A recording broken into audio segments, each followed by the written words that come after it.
माळवणी गावातले सरपंच तसेच इथले ग्रामस्थ मंडळी यांनी हा कार्यक्रम इतका उत्साहाने योजला आहे की माझं हृदय भरून आलंय। या पवित्र भूमीत श्री तुकाराम महाराज राहिले, त्यांनी परमेश्वराची गाथा गायली, परमेश्वराची ओळख सांगितली, लोकांना अनेक प्रकारे आपल्या जीवनातून अत्यंत मूल्यवान अशी माहिती दिली। आज येताना उशीर होत होता कारण रस्त्यामध्ये दुसरी गाडी फेल झाली, तर तिकडे मला तुमच्या उत्साहाची आणखीन त्रासाची पूर्ण कल्पना येत होती। पण त्यावेळेला तुकारामांचा एक अभंग आठवला, समयासी सादर व्हावे। समयाला सादर असलं पाहिजे। इतक्या सोप्या शब्दात फार मोठी गोष्ट तुकाराम बुवांनी सांगितली। समयासी सादर व्हावे म्हणजे आपण एकतर पुढचा तरी विचार करतो किंवा मागचा विचार करतो, पण ह्या क्षणाला काय मिळतंय ते आपण बघत नाही, वर्तमान काळात राहू शकत नाही। आज आत्ता इथे काय आहे ते आपल्या लक्षात येते। त्यामुळे जे विशेष आहे, जे महत्वाचं आहे, जे संपूर्ण आहे ते आपल्याला मिळू शकत नाही। पण एवढी मोठी गोष्ट एका लहानशा एका वाक्यामध्ये समयासी सादर व्हावे इतकं नम्रपणाने त्यांनी म्हटलेलं आहे।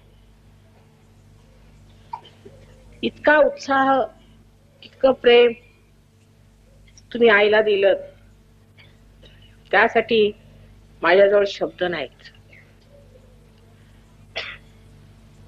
आज एवढ्या धक्काधक्कीच्या काळामध्ये आपल्या समाजात अनेक तऱ्हेची वैगुण्य आलेले आहे, पुष्कळ खराबी आली आहे। त्यामुळे प्रत्येकाला काही ना काहीतरी दुःख आहे।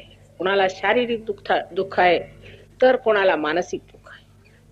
ते नसलं तर एखाद्याला कौटुंबिक दुःख पण फार आहेत, सामाजिक दुःख आहेत, तरतऱ्हेचे त्रास एकदम जसे काही सगळेच्या सगळे एकत्रच कोपावून उभे राहिले। माणसाला समजत नाही, भांबावून गेलेला आहे की जावं तर जावं कुठे, करावं तर करावं का। नल दमयंतीच्या आख्यानात आहे की नळाला कलीने फार त्रास दिला, तेव्हा त्यांनी एक दिवस पाठलाग करून कलीला धरलं आणि त्याला सांगितलं की आता मी तुझा सर्वनाश करतो, कारण तू फार त्रासदायक आहेस, कटकटी आहेस, सगळ्यांना भ्रमित करतोस, सगळ्यांना वाईट मार्गाला लावतोस, चुका करो। आणि ह्या चुका करून लोक कुठल्या मार्गाला जातील, पतनाच्या मार्गाला जाऊन नंतर नरकात पडतील, त्यांचा आपल्यावरचा ताबा सुटेल, त्यांच्या घरामध्ये वैमनस्य वाढेल, आपापसात वैमनस्य वाढेल, भांडणं होतील, देवाच्या नावावर लोक पैसे खातील। तेव्हा ते नको, असा कलियुग यायलाच नको, तर तुलाच मी तुझा सर्वनाश करून देतो।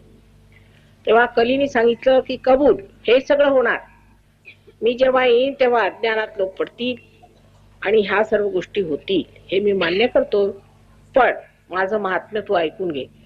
ते ऐकल्यानंतर जर तुला मला मारून टाकायचं असलं तर मारून टाक। माझं एकच महात्म्य आहे, म्हणजे की ह्या कलियुगातच हे जे दरीखोऱ्यामध्ये मोठे मोठे संत साधू परमेश्वराला शोधत फिरत आहेत, आणि जे सर्वसाधारण समाजात सुद्धा लोक देवाचा एवढा टाहो फोडतायत, या सर्वांना मुक्ती मिळणार आहे, मोक्ष मिळणार आहे। त्यांची कुंडलिनी जागृत होऊन त्यांना आत्म्याचा साक्षात्कार होणार आहे। तेव्हा जर तुला मला मारून टाकायचं असलं तर मारून टाक। मग त्याने असं म्हटलं की बरं, तुला मी ह्या गोष्टीवर सोडतो, पण हे सगळं करण्याची गरज काय? ते म्हणे मानवाच्या अज्ञानाने जेव्हा मनुष्य पराकोटीला जातो तेव्हा तो परमेश्वराला विसरून हे सर्व कार्य करतो, परमेश्वराची त्याला आठवण राहत नाही आणि संत साधूंचा तो छळ करतो। आपण पाहिलंच आहे,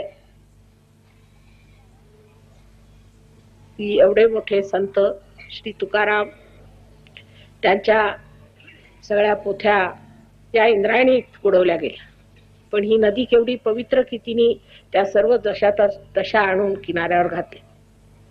अशा पवित्र ठिकाणी आपण वावरत आहोत. जे तुकारामांनी सांगितलं आपल्याला ते काही खोटं नव्हतं. परमेश्वर हा आहे आणि सगळीकडे वावरत असतो. जे जे ह्या मोठ्या मोठ्या संत साधूंनी आपल्याला सांगितलेलं आहे ते सगळं खरं आहे. त्याच्या विरुद्ध जे बोलतात, त्यांना जे त्रास देतात ते खोटे आहेत. खोटेच नाहीत पण अत्यंत दुष्ट आहेत. आणि दुष्ट लोक असे चांगली माणसं दिसली म्हणजे त्यांना त्रास देणारच. पण आता परमेश्वराचं साम्राज्य येणार. दुष्टांचं साम्राज्य संपलं असं समजायचं, पण त्याला कारणीभूत तुम्ही भक्तगण आहात. भक्ती आपल्याकडे धर्मवेड्याकडे सुद्धा घेऊन जाते. लोक नुसते धर्मवेडे होतात. धर्मवेडे झाले म्हणजे आता मला परवा लोक सांगत होते की इथे प्रत्येक गावात 2-4 बाबाजी लोक येऊन बसलेले आहेत. कोणी अमका बाबा, कोणी तो बाबा, तो असले तरीचे बाबाजी लोक बसलेत. तिकडे पैशाच्या नुसत्या राशी होत्यात. गुरुचरित्रात अगदी सुरुवाती सांगितलंय की जो मनुष्य पैसे घेतो तो सद्गुरु नव्हे. हे सगळं असून सुद्धा आपल्याला असं वाटतं बरं पैसे दिले तर बरं. मी सुद्धा आता खेडेगावात गेले की लोक मला काहीतरी 5 पैसे 10 पैसे देतात, तर मी त्यांना म्हणते मी काय पैसे घेत नाही. तर म्हणतात बरं मग तुम्हाला आम्ही 20 पैसे देऊ का. म्हणजे डोक्यात आपल्या रक्तात भिनलेलं आहे की प्रत्येक गोष्टीला पैसे दिले पाहिजे. तुम्ही या इंद्रायणी नदीसाठी किती पैसे मोजले होते देवाला. या पवित्र भूमीसाठी किती पैसे मोजले होते. असं सायन्स वाले म्हणतात की आम्ही वापस तुम्ही माणसं झाला तर तुम्ही किती पैसे मोजले, त्यांना काय मेहनत केली, कसे झाला, तुम्ही काय केलं त्याच्यासाठी. सहजच सगळं झालेलं आहे. आता तुम्ही शेतकरी आहात तर तुम्हाला माहित आहे की एक बी पेरलं की त्याच्यामध्ये कितीतरी फळं आपोआप सहजच लागतात. ते कसं काय, हे रोज आपण बघतो, ही किमया बघतो, आपल्या डोळ्यांनी बघतो आपण की हे होत आहे. ह्या पृथ्वीच्या उदरात नुसते 2-4 जर आपण पाण्याचे थेंब जरी घातले तरी सुद्धा ही भूमी उर्वरा भूमीतूनच बीच्या पोटी कितीतरी अनेक फळे गोमटी निघतात असं सांगितलेलं आहे आणि तुम्ही पाहिलेलं आहे. पण हा चमत्कार बघून सुद्धा आपल्याला काही तो चमत्कार वाटत नाही. तो कसा होतो. तसंच परमेश्वराने जे आता आपल्याला मानव स्वरूपात आणलेला आहे, असा मनुष्य म्हणून जो तो आपण म्हणतो की आम्ही आता मानव झालो, तर ह्या मानवाला एक विशेष पद मिळालेलं आहे. विशेष पदावर आलेला. तो अशासाठी नाही आला की आपलं आयुष्य बेकार गोष्टींसाठी घालवायचं.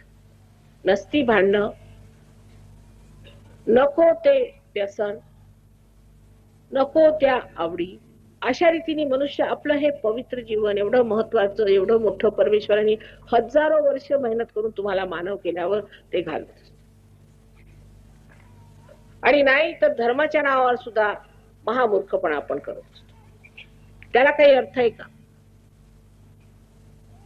ज्या गोष्टीला अर्थ आहे तो म्हणजे ज्याने तुम्ही समर्थ व्हाल.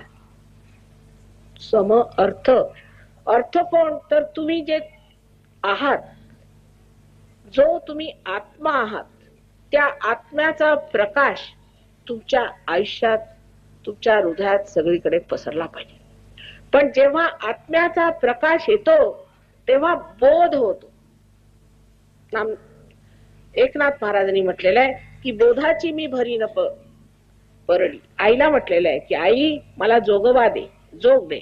सगळ्यांच्या तुमच्या रोजच्या या गोंधळात वगैरे रोज तुम्ही मागत असता आई मला जोग दे. जोगवाच म्हणतात त्याला आपल्याकडे. तो जोग म्हणजेच हा योग ज्याला तुम्ही मागत होते तेच आता द्यायला आले होता. आई आम्हाला हा योग दे. आम्ही गोंधळाला जातो, जेजुरीला जातो, तिथे जाऊन हेच म्हणतो आई आम्हाला तू योग दे. तोच योग आहे हा सहजयोग. जे तुम्ही मागत होता तेच मिळायचंय, पण त्याच्यात बोधाची परडी. आता हा बोध म्हणजे नुसतं तुम्हाला काहीतरी लेक्चर द्यायचं नाही किंवा पायावर आता माताजीच्या पायाला हात लावले त्यांनी काय होणार आहे. अहो पुष्कळ देवळं आहेत ती. विचार करा, कुठेतरी संपलं पाहिजे ना हे. रोजच चालू आहे पारायण, रोजच चालू आहे यात्रा, रोजची मेहनत चालली आहे, पूजा चालली आहे. आता पुढे काय. हे एवढी मेहनत कशासाठी केली तुम्ही. काहीतरी त्याला फळ नको का. समजा एखादं झाड असतं, त्याला फळच आलं नाही तर ते झाड काय कामाचं. तसंच मनुष्याच्या भक्तीला फळ यायला पाहिजे आणि त्याचं फळ म्हणजे आत्मसाक्षात्कार. तो जोपर्यंत मिळाला नाही तोपर्यंत भक्तीलाही काही अर्थ राहत नाही. नुसते टाळ कुटत बसलं म्हणजे झालं का? तुलसीदासांच्या बद्दल म्हणणं आहे की ते आपले बसले होते तिथे चंदन उगाळीत, त्यावेळेला श्रीराम तिथे आले, सगळ्यांना टिळा लावत होते, श्रीरामालाही लावून टाकलं, त्याला ओळखलं सुद्धा नाही. तर फायदा काय? तेव्हा काहीतरी कमी राहिलेलं आहे, म्हणून आपल्याला समाधान आहे. समाधान कशाने होईल? एकाला वाटलं चला आपल्याकडे शेत असावं, शेताचं मग दुसरं मोठं शेत असावं, तेही आलं. ट्रॅक्टर यायला पाहिजे, तेही आलं. मोटर यायला पाहिजे, ते यायला पाहिजे. जितके लोक श्रीमंत होतात तितकेच ते दुःखी. सगळ्यात जे श्रीमंत देश आहेत आपल्या संबंध विश्वामध्ये, त्या देशांमध्ये जाऊन मी पाहिलेलं आहे की तिथले तरुण मुलं आत्महत्येला निघाली. त्याला काय अर्थ आहे? माझ्याकडे आले तरुण लोक, मुली तरुण, पोरं तरुण, हा म्हणजे स्वच्छंदानी आता आरामात राहण्याचे दिवस, त्यांच्याजवळ मोटारी, गाड्या, घर, पैसे सगळं असून त्यांची अशी स्थिती जशी प्रेताची असावी. म्हटलं असं काय तुम्हाला झालं काय? पण आम्ही फक्त हा विचार करतो की आता आत्महत्या कशी करायची. पण हे पैशानी तुम्हाला समाधान येणार नाही. पैसा सुद्धा वापरायचा, तो सुद्धा लक्ष्मी रूपाने वापरला पाहिजे. पैसा सुद्धा माणसाला झेपत नाही, माहितीये तुम्हाला. उद्या 100 रुपये कोणाचा पगार वाढला म्हणजे लगेच गुत्त्यावर जातात. अकलेचं काही काम करता का? तेव्हा पैसा झेपत नाही माणसाला. सत्ता तर मुळी झेपत नाही. जराशी सत्ता आली की डोकं बिघडलं. कोणची गोष्ट माणसाला झेपत नाही. फक्त एकच झेप त्याला घ्यायची की परमेश्वराला गाठलं पाहिजे. आत्मा एकदा तुमच्या हृदयामध्ये चमकू लागला की मग बघा सगळ्याचं सत्य स्वरूप, त्याचं तत्व काय ते लक्षात येऊन तुम्ही दुसऱ्याच एका वातावरणात उतरता. त्याला आपण परमेश्वरी साम्राज्य असू. शिवाजींनी सुद्धा स्पष्ट म्हटलंय, स्वधर्म ओळखा. स्वचा धर्म. स्वचा धर्म म्हणजे काय? आत्म्याचा धर्म. कारण आत्मसाक्षात्कारी होते. तुकाराम बुवा सुद्धा आत्मसाक्षात्कारी होते, म्हणून त्यांच्या दारी आले, त्यांना भेटायला आले. एवढे मोठे राजे असून त्यांना भेटायला आले. आणि किती निरपेक्षता त्यांना. निरपेक्ष त्यांनी एवढं त्यांना देऊ केलं. त्यांचं बघा आम्हाला काय करायचं, आम्ही समाधानी माणसं. कारण जी तुमच्यामध्ये कुंडलिनी शक्ती आहे, ती शुद्ध इच्छा आहे, ती एकदा जर जागृत झाली तर मनुष्य समाधानात येतो. आता इथे जी तुमच्याकडे मंडळी आलेली आहेत, ही सगळी बाहेरून आलेली, तुम्ही इतके पाहिले असतील गोरे लोक. त्यांची पद्धत वेगळी आहे. त्यांना भिकेचे डोहाळे लागले. त्यांना म्हटलं तुमच्यासाठी आम्ही तिकडे शहरात हॉल बिल करतो, तर म्हणे आम्हाला सिमेंटवर राहायचं नाही, आम्हाला कुठेतरी जंगलात एखादं काही बांधून दिलं तर झोपडीत आम्ही राहू. तर म्हटलं यांच्यासाठी झोपडा कुठून बांधायच्या? तर म्हणे बरं मग एखादा तुम्ही मंडपच घालून द्या, आम्ही तिथे जाऊन झोपतो. आंघोळ आम्हाला नदीवर करायची, आम्हाला काही बाथरूम बिथरूम नको. कारण आता भरलं सगळं, मन झालं, पुष्कळ झालं, आता नको रे बाबा. तेव्हा माझं असं म्हणणं नाही की माणसाला पैसे नाही मिळाले पाहिजेत किंवा त्याची गरिबी नाही गेली पाहिजे. गरिबी ही गेली पाहिजे, पण समाधान पहिल्यांदा मिळवलं पाहिजे. समाधान मिळाल्याबरोबरच तुम्हाला सगळं क्षेम मिळतं. योगक्षेम वाम्यम कृष्णाने म्हटलेलं आहे. सुदामा जेव्हा कृष्णाला भेटला तेव्हाच त्याचा संबंध क्षेम झालं. तसंच आहे, जेव्हा कुंडलिनी तुमच्या आत्म्याला भेटते आणि त्याच्यात प्रकाश येतो, सगळ्या तऱ्हेचं क्षेम तुम्हाला मिळतं. आणि मनुष्याला तर किती देतो बाबा, फार झाला, आता नको रे देवा, इतकं किती द्यायला लागलास मला. कारण समाधानाचं एक फार मोठं अस्त्र तुमच्या जवळ येतं आणि त्या मनुष्याच्या चेहऱ्यावर झळकू लागतं. एक तऱ्हेची तेजस्विता येते अशा माणसाला. पण आपल्याला ह्याची समज पाहिजे की पहिल्यांदा आपल्याजवळ ही सगळी धनसंपदा आहे असं माताजी म्हणतात, असं मीच म्हणत नाही. वेदांच्या पासून, त्याच्या आधी मार्कंडेय स्वामींच्या पासून, हजारो वर्षापासून ह्या आपल्या भारत भूमीमध्ये सगळे असं म्हणत आले, विशेष करून महाराष्ट्रात. आता मी आले तर मी चपला काढून ठेवल्या, म्हटलं संतांची भूमी, इथे एवढे मोठे संत पायी अनवाणी फिरलेले आहेत, म्हणून मी चपला उतरवून अनवाणी इथे आले. तसेच श्रीरामाने सुद्धा तुमच्या या दंडकारण्यात जेव्हा आले, या महाराष्ट्रात आले, त्यांनी पायाच्या चपला काढून ठेवल्या.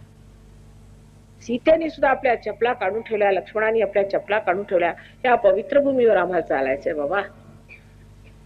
ह्या अशा पवित्र भूमीत तुम्ही बसलेले आहात. इथे कुंडलिनी जी विश्वाची आहे ती संबंध इथे बसलेली आहे. 3.5 वेटोळे घालून बसलेली कुंडलिनी महाराष्ट्राच्या ह्याच्यात आहे.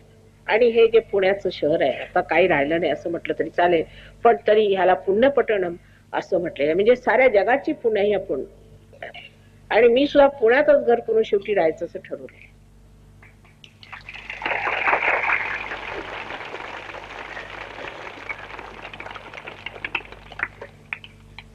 पण अशा ह्या महाराष्ट्र जिथे एवढे मोठमोठे संत साधू झाले, त्यांनी त्रासच उचललेला असल्यामुळे पुष्कळ लोकांना असे वाटतं की कशाला आपला संतांचा, माताजी सांगतात, आम्हाला तसं व्हायचं नाही, आम्हाला तुकाराम बुवासारखा त्रास उचलायचा. पण त्यांना विचारा, ते हसतच होते आणि विमानात निघून गेले. ते कधी रडत बसले का मला हे दुःख आहे, मला ते दुःख आहे. पण आज मी बघते किती किती श्रीमंत गडेजंगी लोक माझ्याकडे, माताजी मला हे दुःख आहे. जितका श्रीमंत असेल त्याला जास्तच दुःख. एवढे मोठमोठाले पहिलवान लोक त्यांच्या तब्येती एवढ्या छान, ते येऊन सांगतात मला हे दुःख आहे, ते दुःख आहे. समाधान म्हणून कुणालाही नाही. सारखी स्पर्धा आणि त्या स्पर्धेमध्ये प्रत्येक तऱ्हेचा त्रास आहे. तेव्हा हा प्रत्येकाचा वैयक्तिक अनुभव आहे की हा आम्हाला जो भ्रांतीचा त्रास आहे तो गेला पाहिजे. आणि त्यासाठी तुम्ही सज्ज आहात. परमेश्वराने तुमच्यामध्ये ही कुंडलिनी बसवली आहे. तुम्ही हिंदू असा, मुसलमान असा, ख्रिश्चन असा, काही असा, विश्वधर्मात तुम्हाला यायला पाहिजे.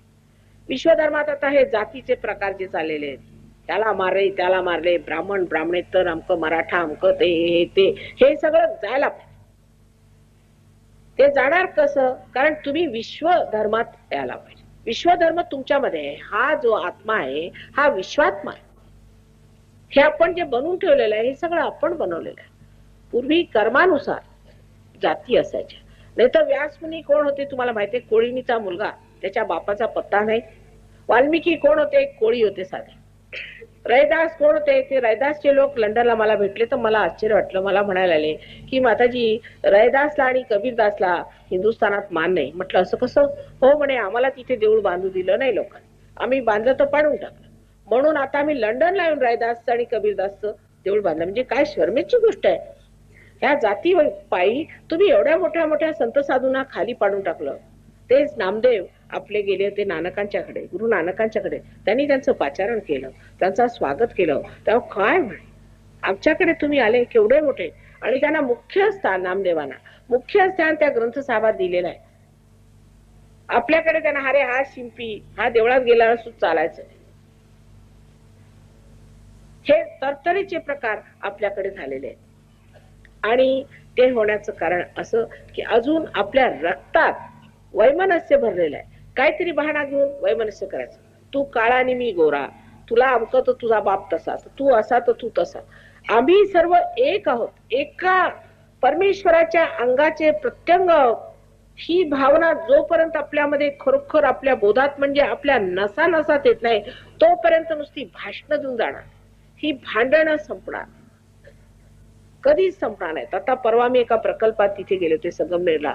तर म्हटलं बा किती दिवसापासून हा प्रकल्प होत का नाही? ते म्हणे 2 पार्ट्या आहेत. असं का? तर एक पार्टी म्हणते इथे करा, दुसरी पार्टी म्हणते तिकडे करा. ते वर्षानुवर्ष झाले तिकडे सगळे बंगले बांधून ठेवले, तो प्रकल्प चालत नाही कारण दोन्ही भांडतायत. अरे पण कुठेही झाला तरी दोन्हीकडे पाणी वाहणार आहे का एकीकडे वाहणार आहे पाणी? इथे करा किंवा तिथे करा असा हट्ट कशाला? त्याला कारण हे की दुसरा आणि मी असं, तू तू असं चालतं की तू वेगळा, तू वेगळा, तू वेगळा आणि मी वेगळा, मी मग माझी मुलं, मग ती मुलंही डोक्यावर बसतात. ही गोष्ट जाणार कशी? तो विश्वात्मा आपल्यामध्ये आहे, सर्वदा आहे, तो सगळा साक्षी आहे, तो बघतोय आपला मूर्खपणा. पण तो ज्या वेळेला जागृत होतो तेव्हा तुमच्यामध्ये ते विश्वात्माचं जे ऐक्य आहे, जे ज्ञानेशाने सांगितलेलं आहे, ते जागृत होऊन तुमच्या नसा नसातनं वाहू लागतं. आणि तुम्हाला जाणवतं ह्या चैतन्य लहरीमुळे की प्रत्येक मनुष्य आपल्या शरीरातच आहे. प्रत्येकाकडे लक्ष दिलं म्हणजे कळतं हा कुठे, हा कुठे, हा कुठे, ह्याला कुठे धरलेलं आहे, कोणचं चक्र धरलंय. तत्वात उतरल्याबरोबर सगळीकडे आपल्याला फिरता येतं. समजा जर एखाद्या झाडाला कीड लागली, आपण बाहेरून त्याला जर ठीक करायचं म्हटलं तर होत नाही. पण त्याच्या गर्भात आपण पाणी घातलं तर ते पाणी बरोबर त्याच्या मधोमध चढून त्याच्या तत्वात जाऊन सगळीकडे पसरतं आणि भिनतं. तसंच हे तत्व आपण एक धरल्याबरोबर सगळ्यांच्या तत्वात आपण उतरतो. मग कोण इंग्लिश नि कोण फ्रेंच आणि कोण स्पॅनिश, सगळे एक होऊन जात, सगळे एक जीव होऊन जात. आता हे तुमच्यावर भेटले, कसे एक जीव झाले. ते त्या समुद्रात उतरायला पाहिजे, इथे विरघळायला पाहिजे. हे नसते आपण जे आपल्यावरती लादून लहान लहान आपल्याला करून एक एक थेंब इकडे तिकडे भांडत बसलोय. कारण आपल्याला एकेका थेंबाला असं वाटतं उद्या सूर्य आला की आपण संपणार. पण ते जर तुम्ही समुद्र झाला तर त्या समुद्रातनं जे मोठे मोठे ढग होती ते हिमालयापर्यंत पोहोचणार आहे. तेव्हा समुद्र हे झालं पाहिजे. लहानसे क्षुद्र गोष्टी ना घेऊन आपल्याला संपून घ्यायला तुम्ही मग महाराष्ट्रातले जीव नाही. हा महाराष्ट्र आहे, त्यातलं काही महान तरी तुमच्यात यायला पाहिजे. आणि ते महान तत्व तुमच्यात फार मोठं आहे. ते भक्तीचं केवढं मोठं या महाराष्ट्रात आहे. इथे एवढे मोठमोठाले संत झाले. आता मात्र तुम्ही संतांचा छळ तर करणार नाही ना, त्यांना असा त्रास तर देणार नाही ना. आता माझा एवढा उदो उदो केला तुम्ही, मी तुमची आई आहे, पण आमच्या संतांना खूप त्रास दिलेला आहे सगळ्यांनी. आणि आता परत ते होणार नाही. जर कुणी प्रयत्न केला तर त्याला तिथेच फटका मिळणार आहे, हे जाणून असलं पाहिजे. तेव्हा आता तुम्ही संत होऊन घ्यायचे. संत होऊन घ्यायचं म्हणजे काय, हिमालयावर जाऊन बसायचं नाही. तुमच्या समोर श्री तुकाराम बुवा आहेत, ते काय हिमालयावर जाऊन बसले, लग्न केलं, मुलं झाली, सगळं व्यवस्थित, संसार सोडून कुठे जायचं.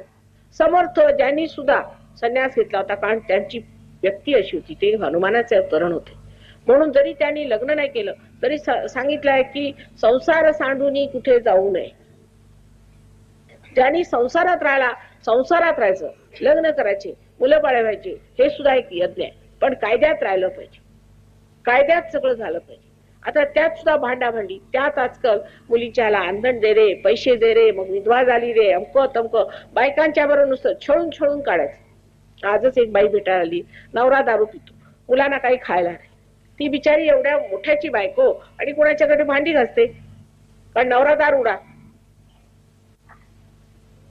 पण मला एक फार बरं वाटलं की ह्या ग्राम पंचायतीने असा निर्णय घेतलेला आहे की जो मनुष्य दारू पिईल त्याच्यावरती काहीतरी म्हणजे शिक्षा होणार, पैशाची सोय नका. असं सगळीकडे झालं तर पुष्कळांचं दारिद्र्यच आहे. आणि दारूचं एक आहे विषय, कुठून दारूची बाटली आली की तिकडे लक्ष्मी निघाली. पण सुटणार उगीच लेक्चर देऊन सुटणार नाही, काही गोष्ट सुटणार आहे. मला समजतं, मी आई येतो, जबरदस्ती काय तुमच्यावर करणार, पण उद्या तुमच्या आत्म्याला तुम्हाला भेटू द्या, सुटणार, लगेच सुटणार, सर्व सवयी सुटतात. आता ह्यातले जे इथे लोक आलेले आहेत त्यातले अर्धे लोक कामातनं गेलेले, शिकलेले आहेत, पुष्कळ मोठे आहेत, विद्वान आहेत, पण यांनी तिकडे ड्रग घ्यायला सुरुवात केली. म्हणजे चरस गांजा जे तुम्ही कधी जन्मात पाहिलं नसेल ते घ्यायचे. आणि तसेच मेलेल्या स्थितीत माझ्याकडे आलेले आहेत. एका दिवसात त्यांनी सोडलं, कारण त्यांची शक्ती जास्त आहे. एखाद्याच्या मागे लागले म्हणजे लागले, असं नाही, अर्धवट काम नाही. आता इथे बघा प्रोग्राम सुरू झाला, आता पुष्कळ ठिकाणी प्रोग्राम झाला, आमच्या अशा हजारो माणसं आली. करत करत करत निम्म्यानी करत करत अर्धे होत होत होत 10 माणसं राहतात सहयोगाला. त्याला पाहिजे जातीचे, सांगितलेलंच आहे. म्हणजे हे लोक जातीचे पक्के दिसतात, ते एकदा आले की लागले त्या कामाला. पण आपल्याकडे तसं नाही, आजकाल म्हणजे लेचापीचं काम आहे. गबाळ्याचे काम नव्हे रे, सगळं सांगून ठेवलेलं आहे, मला सांगायलाच नको काही. पण ते नुसतं वाचायचं म्हणून वाचायचं, चांगलं आहे, कविता आपली वाचत बसायला चांगली, पण त्यात काय लिहिलेलं आहे आणि आम्ही कसं वागायला पाहिजे ते सगळं सहयोगाबद्दल सांगितलेलं आहे. की कसा स्वाध्याय झाला पाहिजे, कसं माणसाला पुढे वाढलं पाहिजे, कोणची स्थिती आपण मिळवू शकतो. बाकी जगातली ही संपन्नता आणि ही मिळवलेलीच ही मंडळी आहेत ना, मग ती कशाला तुमच्या इथे आली आणि कशाला येऊन तुमची माती डोक्याला लावतात, तिथे लोळत पडलेत. त्या मातीमध्ये काय विशेष आहे? आपण त्या पुण्याईच्या राशीवर बसून सुद्धा जर त्या पुण्याईला मुकलो तर परमेश्वर काय म्हणणार आहे, अरे बाबा तुला एवढं दिलं होतं, तुझ्या पायाखाली पुण्याई, आणि तू त्यातनं काही मिळवलं का नाही? बरं, सांगणारे सगळे सांगून गेलेत, काही नवीन मी सांगते अशातलं नाही. तेव्हा ते घ्यावं, घेतील, होतील पार. काल आता आम्ही अंमळनेरला होतो, नाही संगमनेरला, जवळजवळ 7,000 माणसं होती, सगळेच्या सगळे पार झाले, कबूल. पण त्यातले जमणार किती? त्यात काही दीडशाणा एखादा आला की तो लागला सांगायला, एक रोज तो सांगायला आला की असं कुठे शास्त्रात लिहिलेलं आहे. म्हटलं काय दारू पिणं शास्त्रात लिहिलं होतं का व्हिडिओवरनं लिहिलं होतं? तुम्ही सगळं शास्त्रात बघून करता का?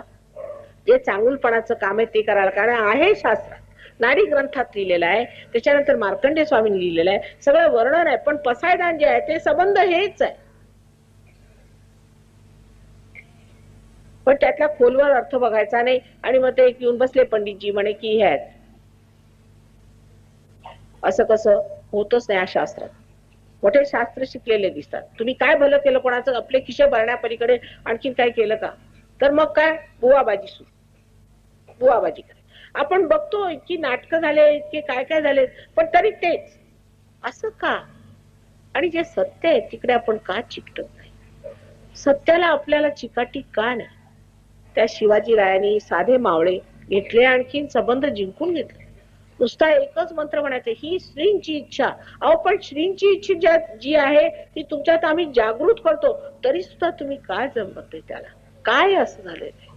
एवढी का ग्लानी आली मला समजत नाही.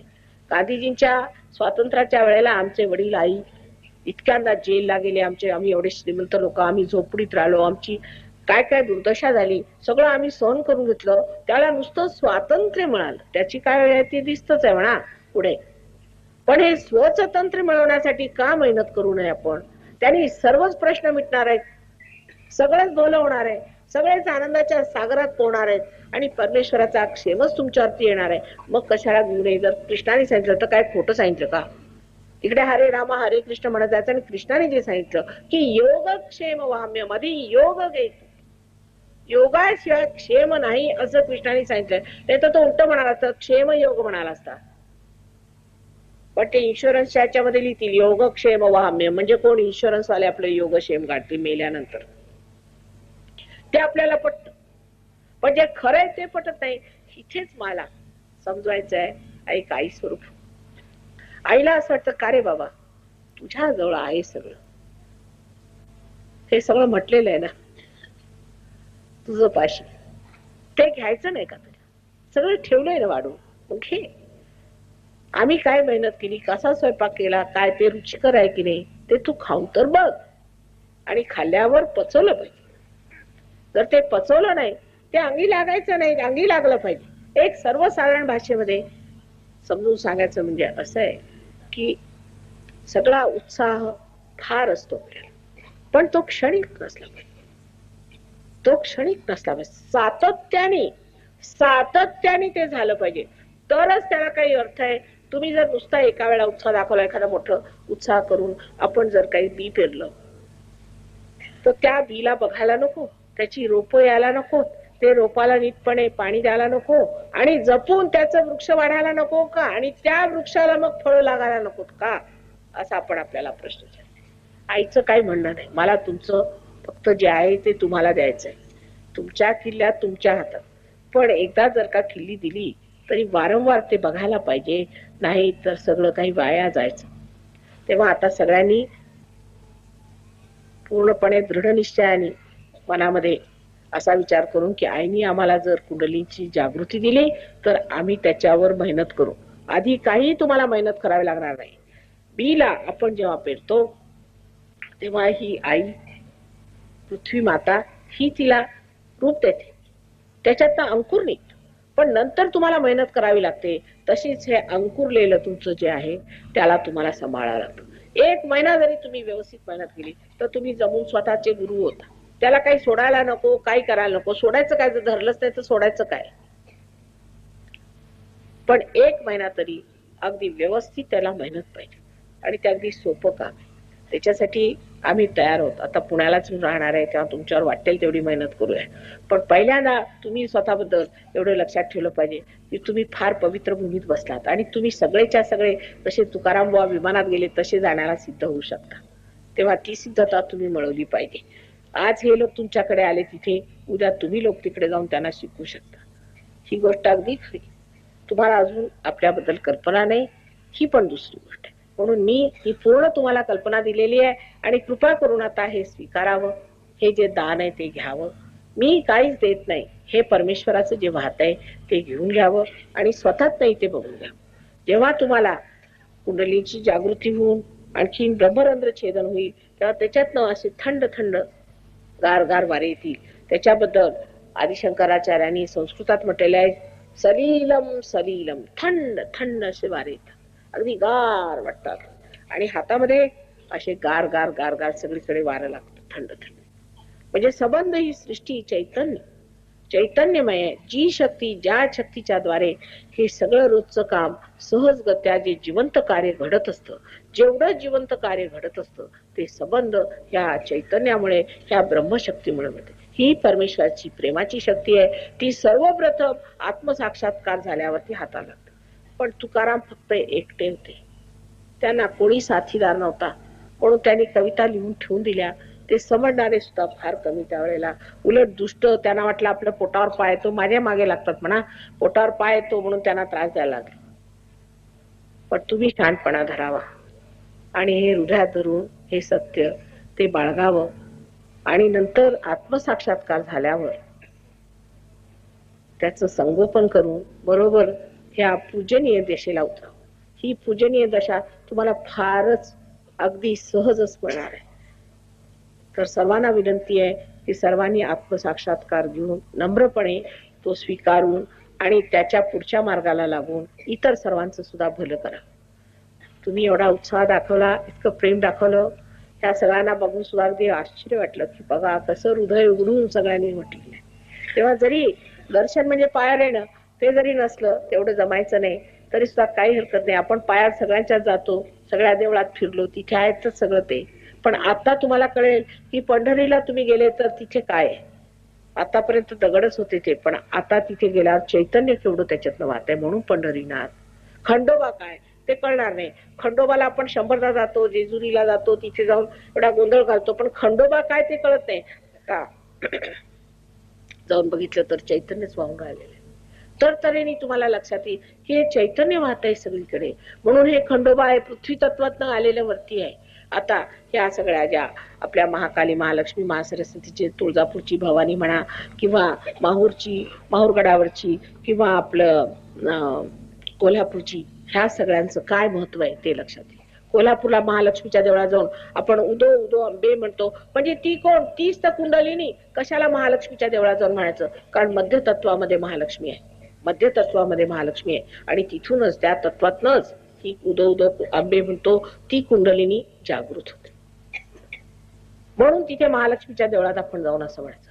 हे सगळं जे आहे त्याचं काय महत्व आहे, आपण आता वरवर करत असतो. अष्टविनायक म्हणजे काय, हे सगळं काय आहे, त्याचं तत्व, त्याचं महात्म्य हे समजलं पाहिजे. हे सगळं ज्ञान जे आहे हे मुळातलं ज्ञान आहे, हे मुळातलं ज्ञान आहे. बाकी जे परदेशातलं ज्ञान आहे ते झाडाचं ज्ञान आहे. त्यांना मुळाचं ज्ञान नाही, ते आपल्याला असून आपलं लक्ष नाही. तेव्हा झाडाचं ज्ञान असून उपयोगाचं काय, मुळाचं ज्ञान असायला पाहिजे. तेव्हा ते मुळाच्या ज्ञानाकडे वळले आहे आणि आपल्याला ते आहे, थोडं बहुत आहे, पण ते बरोबर व्यवस्थित आपण जाणून घेतलं पाहिजे. आणि त्यासाठी एक विशेष तऱ्हेची चेतना असायला पाहिजे, ज्याला आत्मसाक्षात्कारी चेतना असं म्हणतात. ती चेतना तुमच्यात आली म्हणजे सगळं एकदम लक्षात येईल. त्याला काही वाचन नको, शिक्षण नको, काही नाही. कोण तुकाराम बुवा काय आपले युनिव्हर्सिटीला वगैरे गेले नव्हते, पण कुठल्या कुठे पोचलेले लोक आहेत. नामदेव कुठे होते असे गेलेले, किंवा एकनाथांनी असं काय केलं, गोरा कुंभारांनी असं काय केलंय का. पण निर्गुण आणि सगुणाच्या काय सुंदर सुंदर कविता लिहून ठेवलेल्या आहेत, त्या कुठून आल्यात. ते सगळं आपल्यामध्येच आहे ज्ञान. ते सगळं ज्ञान त्या आत्मसाक्षात्काराने त्याच्या प्रकाशात तुम्हाला जाणवेल. तेव्हा सगळ्यांना अशी विनंती आहे की आत्मसाक्षात्कार घेण्याच्या आधी आतमध्ये प्रतिज्ञा करायची की आई आम्ही ह्याच्यामध्ये वाढू आणि ह्याच्यामध्ये आम्ही तृप्त होऊ, आणखी पुढच्या मार्गाला लागू. एकदा दिवा पेटवला म्हणजे मग त्याला वरती ठेवतात, जमिनीवर ठेवत नाही, म्हणजे सगळ्यांना तो प्रकाश देतो.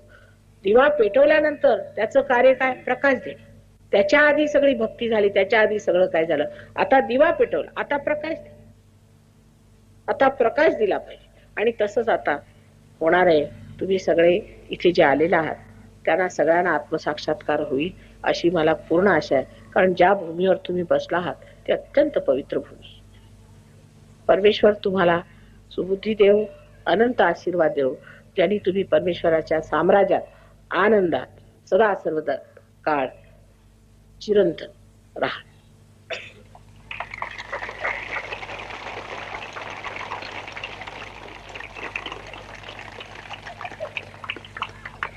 आता गावकरी लोकांना एखादा प्रश्न असला तर विचारा, पण व्यवस्थित विचारायचा. नाही तर आम्ही परवा गेलो तर एक दारुडेच येऊन विचारायला तर त्यांना काय उत्तर द्यायचं मला समजेल.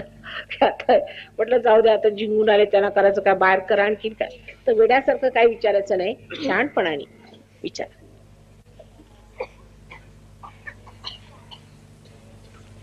ओलानी बोलायचं नाही, थोडं शांत राहा. आता बसले तसे 5 मिनिटं आणखी शांतता ठेवा. आत्मसाक्षात्काराचा प्रोग्राम आम्ही करणार आहोत, पण 5 मिनिटं शांत बसायला पाहिजे, जरा चित्त शांत व्हायला पाहिजे. तर एखाद्याला प्रश्न असला तर विचारा, नाहीतर सोडून टाका. कारण वादविवाद करून काय होणार नाही, वादविवादाने काय मिळणार नाही. रामदास स्वामींनी म्हटलंय, मिटे वाद संवाद ऐसा करावा. त्यांनी वाद वाढेल तसा नाही. आता दुसऱ्यांना बघू नका, एक मनुष्य आला की लगेच डोळे तिकडे, लक्ष इकडे ठेवायचं. लक्ष इकडे ठेवायचं. लक्ष कुठे? लक्ष इकडे पाहिजे. थोडा वेळ चित्त एकाग्र, लक्ष इकडे पाहिजे. लक्ष इकडे तिकडे कशाला घालायचं? लक्ष, एक मनुष्य आला की लक्ष, मुलगा रडला की लक्ष. लक्ष चित्त एकाग्र असायला पाहिजे, शांत चित्त असलं पाहिजे.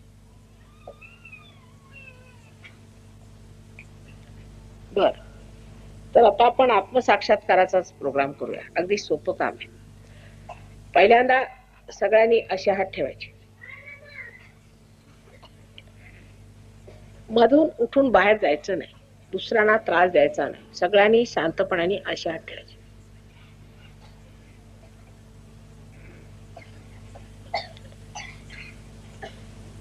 आता डोळे मिटून घ्या. उजवा हात जमिनीवर ठेवायचा, बाजूला, अगदी सहजगत्या. सहजगत्या, काही प्रेशर नाही झालं, साधं असं, काही वजन नाही पडलं, साधं अगदी असं बसायचं. आता ही पृथ्वी मी आधी सांगितलंय, त्यातलं विशेष म्हणजे इतकी पवित्र पृथ्वी आहे. तेव्हा गणेशाला मनामध्ये नमन करू असा हात ठेवायचा. लक्ष माझ्याकडे, लक्ष माझ्याकडे बघा.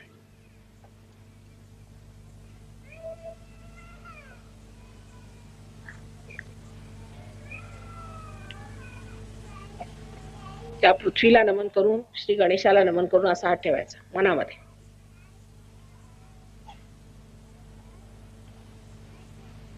हातात गारगार वाटतंय का बघा. हातात गार आल्यासारखं वाटतंय. डोळे उघडे ठेवायचे. सध्या डोळे बंद करू नका, मग सांगते डोळे बंद करा.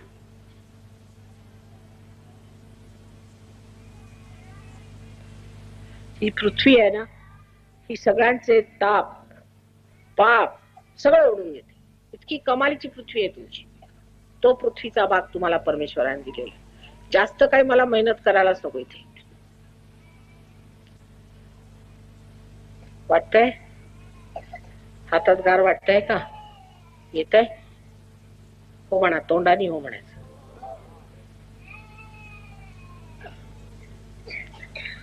आता असा उजवा हात माझ्याकडे करा आणि डावा हात असा,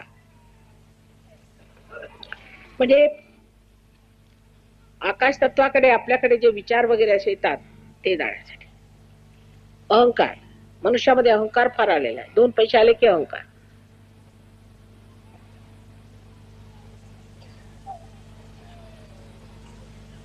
एकाग्र बसा, एकाग्र. उजव्या हातात येतंय. खालून जर गार वाटत असलं तर असं करून घ्यायचं. पुष्कळांना खालून गार वाटेल, त्यांनी असं करून घ्यायचं, खालून असं वर, ज्यांना असं वाटत असेल ते. तर उजव्या हाताकडे लक्ष ठेवा. उजव्या हातात येते का बघायचं.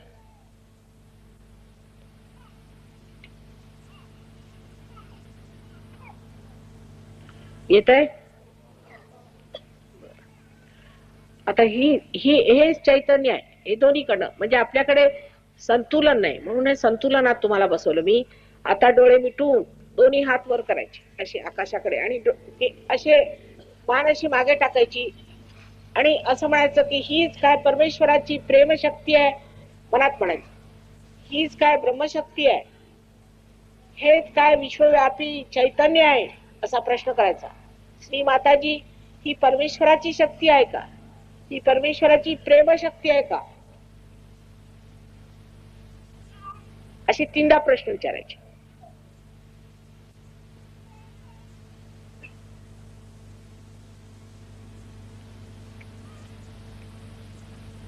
आता हात खाली करा, डोळे उघडा, हळूच.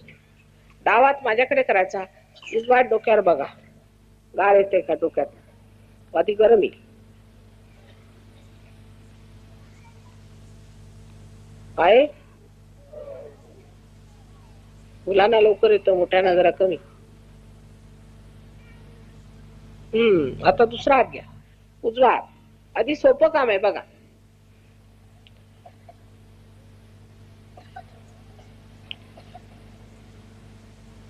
हा, हजारो लोकांची कुंडलिनी जागृत होते. तर एक गृहस्थ म्हणाले, असं कसं शक्य आहे? म्हटलं होते, समजा होते. तर मग त्या व्यक्तीला काहीतरी मानलं पाहिजे ना, काहीतरी असल्याशिवाय का होते? काहीतरी असलंच पाहिजे. हा बघा, येत आहे ना? आता परत हा हात एकदा. आता बघा किती वरपर्यंत येते ते बघा. कुठपर्यंत येते? अगदी फवाऱ्यासारखं वर येते.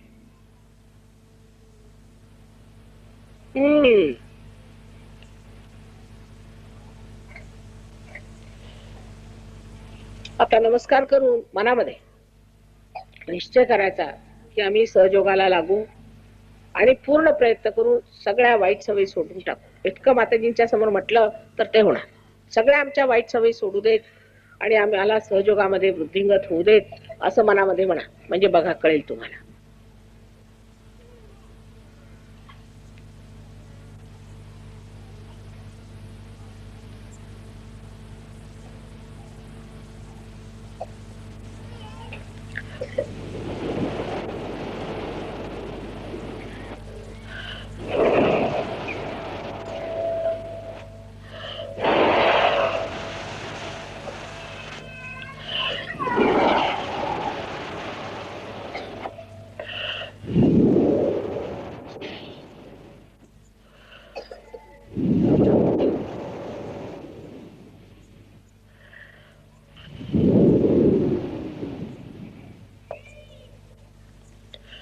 आता एकदम आतमध्ये शांत वाटेल बघा. काही विचार येणार नाही. माझ्याकडे बघा, काहीही विचार येत नाही. विचार थांबलेत. तुम्ही टोप्या सुद्धा काढल्या नाहीत. मी नेहमी लोकांना टोप्या काढा म्हणते, कारण जरासं थोडासा परिणाम येतो. बघा आता, आता बघा परत येतंय का गार डोक्यात? विचार करायचा नाही, लक्ष इकडे, टाळूकडे ठेवा लक्ष.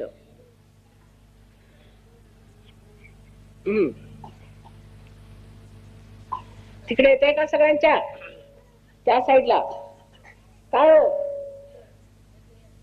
मांड्या घालून बसा, जरा मांडी घाला. पाय खाली सोडून बसले ते बरोबर नाही. मांड्या घालून बसा. मांडीचं बरं असतं, पाय सोडून नाही बसायचं.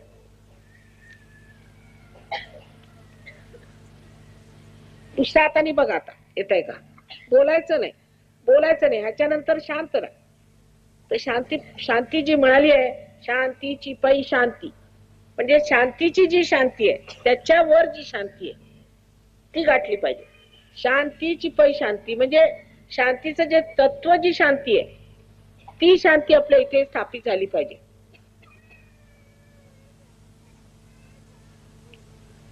शांत राहायला पाहिजे.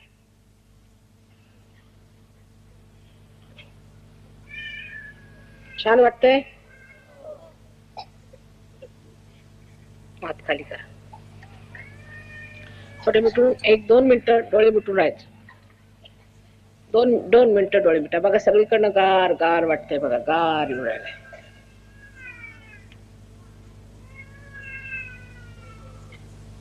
वाटलं तर उजवा हात जमिनीवर ठेवा, डोळे मिटून घ्या.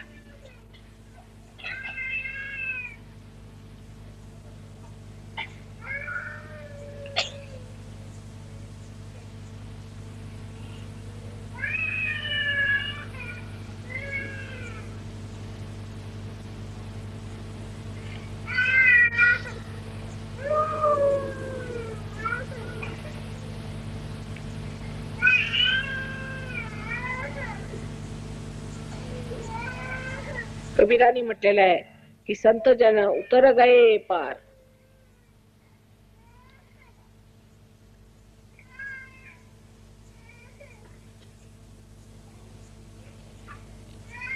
हं.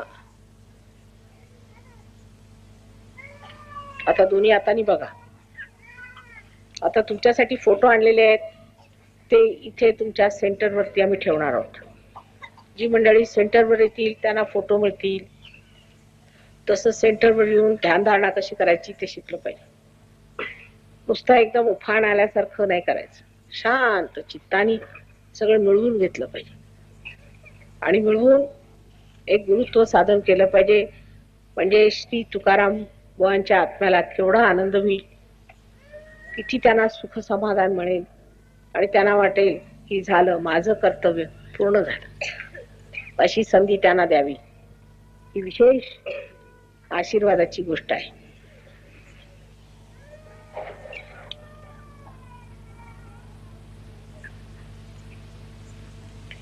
आमचा अनंत आशीर्वाद तुम्हाला, अनंत आशीर्वाद.